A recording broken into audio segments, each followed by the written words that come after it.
Radhe Radhe everyone. आप सभी को दीपावली की बहुत सारी शुभकामनाएं। तो कैसे हैं आप सब, ज़रूर नीचे कमेंट में बताइए।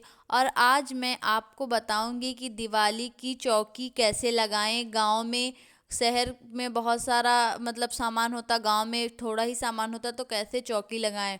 तो सबसे पहले मैंने ये ले ली हुई है आम के मतलब आम के पेड़ से बनी हुई चौकी, जो कि ये हमारी बहुत ही पुरानी चौकी है। और उसके बाद इसके ऊपर मैं पीला सा एक वस्त्र डाल दूंगी, क्योंकि पीला या रेड कोई भी हो आपके पास, मतलब पीला या लाल, तो वो आप डाल सकते हैं। और तो इसको मैं अच्छे से पहले लगा दे रही हूँ। उसके बाद हम इसको बहुत ही अच्छे से एकदम साफ तरीके से अच्छे से इसको कर लेंगे। साइड साइड से चारों तरफ से मैं इसको दबा दे दूंगी, ताकि ये बिल्कुल भी उठे ना। अगर आपके पास रेड कलर का पीस है ब्लाउज़ का, तो वो आप रख सकती हैं। अगर रेड कलर का नहीं है तो अगर सूती है या कुछ स्पेशल लाए हैं कपड़ा कोई, वो भी लगा सकती हूँ। उसके बाद मैंने ये रख दी है लक्ष्मी माता और गणेश भगवान जी की मूर्ति। उसके बाद मैं ये गंगा जल से थोड़ा इनको स्नान कराऊंगी, इनके ऊपर मतलब अक्षत की तरह से पानी डालूंगी। तो थोड़ा सा ये गंगा जल है जो कि मैंने छिड़क दिया है माता लक्ष्मी और गणेश भगवान जी के ऊपर। तो गांव में हमारे ऐसे ही पूजा होती, तो वो सारी विधि मैं आपको बताने वाली हूँ। उसके बाद मैंने कलश में ले लिया है पानी, और इसमें मैं 5 तत्व डालूंगी, जो कि पहला हो गया गंगा जल, तो गंगा जल मैं डाल रही हूँ।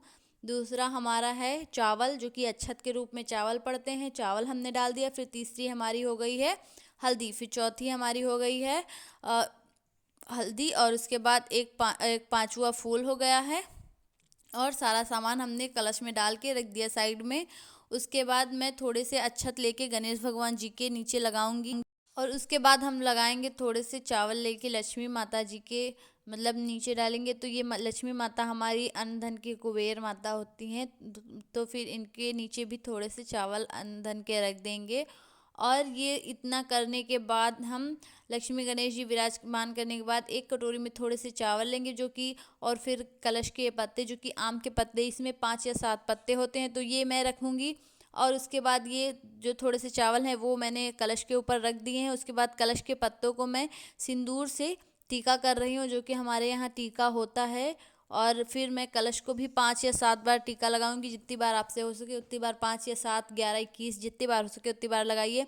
फिर थोड़े से चावल हाथ में लेके मैं प्रार्थना करूंगी।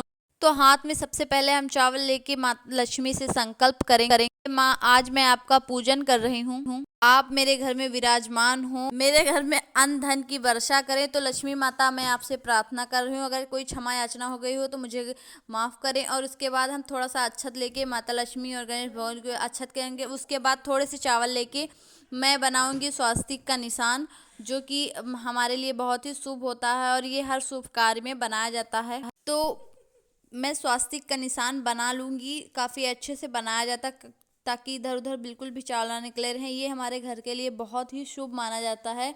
तो ये मैं पूरा बना लूँगी। उसके बाद इसके ऊपर अखंड दीप जलाई जाती है, जो कि पूरी रात जलनी चाहिए, और उसमें बड़ी दीप जलाई जाती है।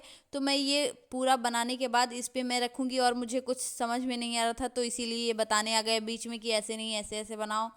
तो जब ये बन जाएगा उसके ऊपर मैं अखंड दीप रखूँगी, जो कि पूरी रात प्रज्वलित रहे। वो उसी तरह पूरे जीवन में हमारे अंधियारे की जगह उजियारा आ जाता है, तो बहुत ही अच्छा होता है दीप जलाना। तो वैसे भी दिवाली के दिन जलाई जाती हैं, लेकिन वो जो दिया होती वो हमारे जीवन में बहुत सारी खुशियाँ लेके आती, इसीलिए उसको जलाना बहुत ही अनिवार्य होता है। तो अगर आप लोग नहीं जला रहे हैं तो आज से ही आप लोग मेरी वीडियो देख के बिल्कुल भी स्किप ना करें, सारी जानकारी लें और जलाएं। कार्य संपन्न हो गया और ये मेरा स्वास्तिक का निशान भी बन गया। अब मैंने इसके ऊपर रख दी है अखंड दीप ज्योति, और मैं इसमें 2 दिया डालूंगी, क्योंकि ये जो बाती होती है ये एक नहीं डाली जाती, इसीलिए इसमें 2 डाल दी जाती है और जलाई एक जाती है। तो ये पूरी रात जलनी चाहिए, इसीलिए इस पर बड़ी सी दिया रखी जाती है। और इस पर मैं अभी इसको मैं पहले ये वाली दिया जलाने से पहले मेरे यहाँ 5 घी की दिया जलाई जाती हैं, क्योंकि गाँव में ऐसा माना जाता है घी की दिया शुभ कार्य में जलाई जाती हैं। तो मैंने ये 4 घी की दिया ले ली हुई हैं, 5 घी की दिया हैं। तो सबसे पहले मैं ये घी वाली दिया जलाऊंगी, उसके बाद मैं ये अखंड दीप जलाऊंगी, और ये पूरी रात जलती रहेगी अखंड दीप। तो सबसे पहले मैं इनमें जलाने जा रही हूँ ये वाली। तो हमने पहले ये अखंड दीप जलाई, क्योंकि मैंने मम्मी से पूछा तो मम्मी ने कहा नहीं पहले अखंड दीप जलाई जाती फिर घी वाली, तो मैंने पहले घी वाली छोड़ के अखंड दीप जलाई। उसके बाद मैंने 5 घी की दिया जलाई, जो कि हमारे एक किचन में रखी जाती है, दूसरी भगवान के यहाँ, तीसरी तुलसी माता के यहाँ, एक दरवाजे पे और एक माता जी के यहाँ ही रखी जाती। तो ये 5 घी की दिया 5 अलग अलग जगहों पे रखी जाती सारी पूजा संपन्न होने के बाद। तो ये एक एक करके मैंने 5 दिया जला दी, जो कि 5 दिया जल रही हैं। अब उसके बाद मैं करूँगी माता लक्ष्मी जी की लिए कुछ अन्न धन का। तो अभी मैंने ये सारा काम करके ख़त्म करके अब मैं 5 जलाने जा रही हूँ, जो कि वस्त्र मैं दान करने जा रही हूँ। स्वरूप मैंने कलावा का कुछ ले लिया है पार्ट, तो वो मैं माता लक्ष्मी को दान कर रही हूँ, जो कि वस्त्र तो माता लक्ष्मी पहने ही हुई है, तो ये मैं कलावा स्वरूप वस्त्र स्वरूप कलावा माता लक्ष्मी को दान कर रही हूँ। और थोड़ा सा मैंने कलावा ले लिया है कलश के लिए, क्योंकि उसको भी कुछ ना कुछ मतलब दान करना चाहिए, ऐसे ही नहीं रखा जाता। तो इसीलिए मैंने थोड़ा सा वस्त्र स्वरूप कलावा ले लिया है कलश जी के लिए, तो वो भी मैं कलश पे चढ़ाने जा रही हूँ।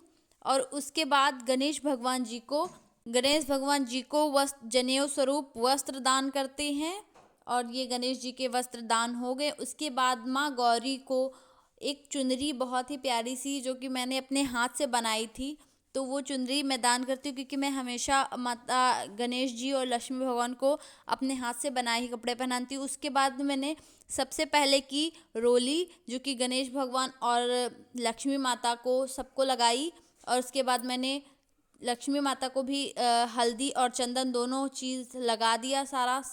उसके बाद मैं करूँगी मतलब कलश में भी लगाया और दिया में भी लगाया। फिर उसके बाद मैंने चंदन लगाया, जो कि मैंने सारे मतलब कलश और दिया दोनों में लगाया। उसके बाद ये जो धनतेरस पे नए मतलब नया बर्तन आता है, अगर चम्मच ग्लास जो भी आपके यहाँ आता वो रखिए। उसके बाद आपके यहाँ जो भी सोने चांदी की धातु है आपने ली है या नहीं ले पाए, तो आपके पास नया कुछ रखा हुआ है वो भी आप यहाँ पे ला सकते हैं, क्योंकि वो भी माँ लक्ष्मी का स्वरूप होती, तो उनकी भी पूजा करनी चाहिए। तो मेरे पास ये चांदी का एक सिक्का था, तो मैंने इसी को रख दिया, जिसमें माता लक्ष्मी और गणेश भगवान जी बने हुए हैं। और उसके बाद मैंने ये 5 तरह के अनाज ले लिए हैं, जो कि मैं दान करने जा रही हूँ लक्ष्मी माता को। तो ये पहले एक चावल है, उड़द की दाल, चने की दाल, मटर की दाल, अरहर की दाल, और ये मसूर की दाल, और एक धनिया। तो ये 5 तरह का हमारा अनाज हो गया, जो कि आप लोग देख रहे हैं। तो ये 5 तरह का अनाज हम एक साइड में माँ लक्ष्मी के रूप से निकाल के रखते हैं, ताकि हमारे घर में अन्न धन की वर्षा ऐसे ही होती रहे। और उसके बाद मैंने ले लिया है भोग। तो ये भोग पहले तो हो गए हैं धान के लावा, और उसके बाद ये बताशे, और उसके बाद मैंने लिया है ये पेड़े, और पेड़े के बाद आ गया हमारे घर में एक पापा कुछ लेके आए थे, ये गोल गोल सा था पता नहीं क्या। और उसके बाद जिनको गांव की भाषा में बोलते हैं खिलौना। और उसके बाद ये है चूरा, जो कि 5-6 तरह का भोग है, जो हमने माँ लक्ष्मी और गणेश भगवान जी को लगाया है। तो ये हमारा भोग का कार्यक्रम भी पूर्ण हो जाता है। उसके बाद अब आती है आरती की बारी। आरती हो जाती है, उसके बाद मैंने आरती का गाना इसीलिए नहीं लगाया, क्योंकि अगर आरती वाली वीडियो लगाऊंगी तो फिर कॉपीराइट आ जाएगा, इसीलिए मैंने नहीं लगाई। तो अगर मेरी वीडियो पसंद, इस वीडियो को लाइक करें, कमेंट करें, शेयर करें। तब तक के लिए बाय बाय।